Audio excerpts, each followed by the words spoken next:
I love that line, and when I'll find the peace within, which was kind of the meaning behind all of this. Yeah, I think I've always been a little bit of a gypsy, but it felt weirder in COVID because it was called for in some ways to get out onto the road and continue playing music and sharing what I have to offer with the world, but it was getting harder and harder to find access to people and actually share music in the same capacity. So I didn't realize how much I had needed it until it was gone, and how much peace I had really gotten from performing for people. So and being on the road for most of my adult life, right? Yeah, absolutely. Because you've been at it now for almost 20 years, right? Professionally. Right? It's so funny. Everybody's always like, I don't want to say 20 years because it makes you sound old. I'm like, I earned every single one of those years, babies. And look at you. I was a baby when I started. So, I'm not scared of the 20-year mark or the 40-year mark. Or, I was just singing with Mavis Staples the other day, and it changed my life yet again. Beautiful. She's going to be 85 this coming spring. And look how strong she's still going. It's amazing. I know. Well, tell us how the road, which is a reference from the Steinbeck novel, Grapes of Wrath. Exactly. So tell us, you moved back to your hometown, right, on the farm, and yes, where you grew up. Yes. In Vermont, and Waitsfield, Vermont. Waitsfield, Vermont. Yep. I'm actually from Fayston, but there's no zip code, so technically I have to file my taxes in Waitsfield. Yeah.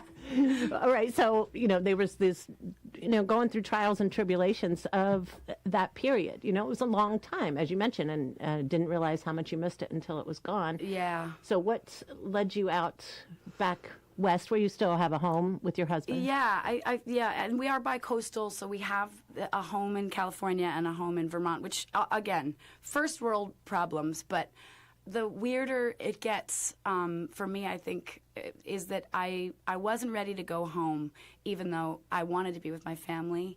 And the strangest part was having two homes and really feeling my sense of place and my sense of being dislodged from both places, really, and not knowing where to land, and going through, I think, emotionally and physically some big changes.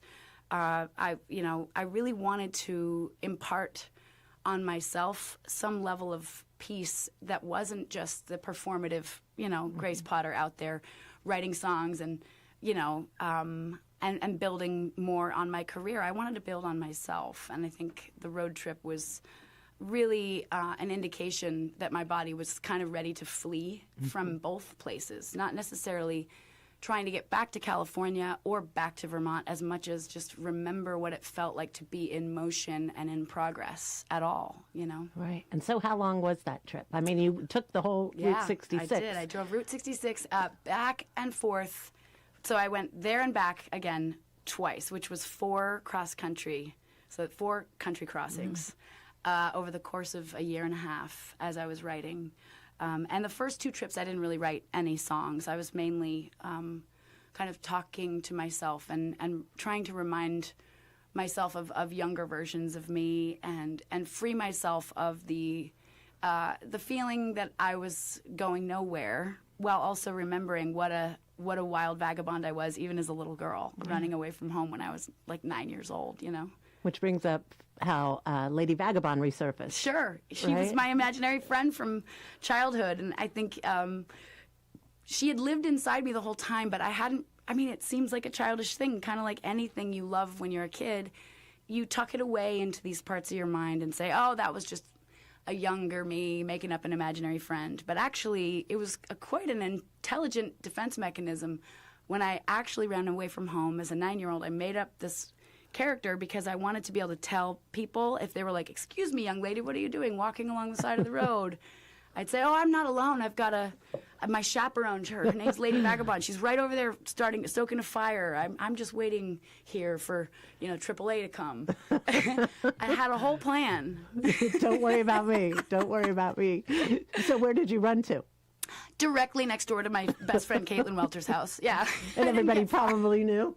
Oh, yeah. I'm pretty sure Valerie, my neighbor's mom, called my mom right away, but they played into it for a while. And I think it really it invested me in the storyline to a point where I really believed that I was a runaway and that I was making a new life for myself, and I was lighting out on the trail, and here I go. And it got scary very quickly, I think, in the reality of that, you know. So driving back and forth on the Mother Road, what struck first as the song? Was it the title track that you just played, or was it something different? No, it was actually the song Masterpiece, which is the last track on Mother Road. And one that is not radio friendly. This is my first ever explicit song, as a matter of fact. But we won't get into too many of the lyrics of it. But really, it was about exploring what it was that I felt so uncomfortable about going back home and driving by my high school every day. I had these weird sort of flashbacks and traumatic memories of not belonging and the sense of isolation and knowing that somewhere in the world there are palm trees and I'm going to go find them, you know, as a seventh grader. And I think that was a really important song, but also not necessarily the song to begin a record with. It felt more like the conclusion to part one of a novel, you know. So I've read that you stayed in some kind of seedy places. I actually actively pursued the seedier motels. Yeah, why?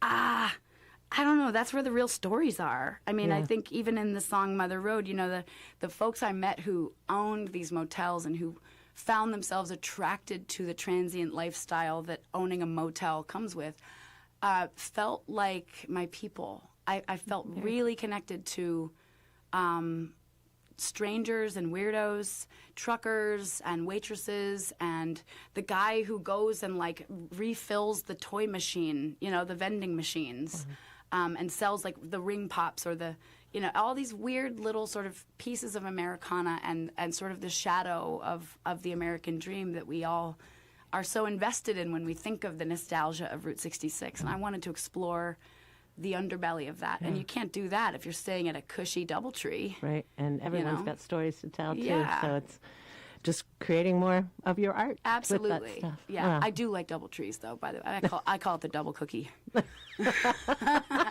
just, you know, not, on this particular trip and it was more of a research excursion and a full immersion into, the vagabond lifestyle. What was your favorite part? Or favorite stop along the way? Can you remember? Oh, Tucumcari really did it for me. That town kind of stuck with me. Every single person I met there was a movie, you know. But Winslow, Arizona, Kingman, Oatman, Arizona is an incredible place. Needles was amazing. There was just so many. Barstow, I didn't know about all these places that are really, they started out as places for a trucker to refuel. But for me, there was refueling going on in my soul, I think, in these places where the more in the middle of nowhere it was, the more I felt like I was arriving somewhere. Wow. And not scared. Were you driving at night at all? No, I was everywhere at night and daytime. And I was given a hammer at one point by a stranger who was like, you need a weapon. If you don't have a taser or pepper spray or anything. I was like, no, I don't. But they provided me with a hammer from their work toolkit. And that hammer appears in the Mother Road music video, actually. That's my awesome weapon of choice. Yeah. So cool. It is Grace Potter. If you're just joining us, I would keep that hammer forever, right? Oh, I have it. All right. It's not going anywhere. It's sticking with me for sure.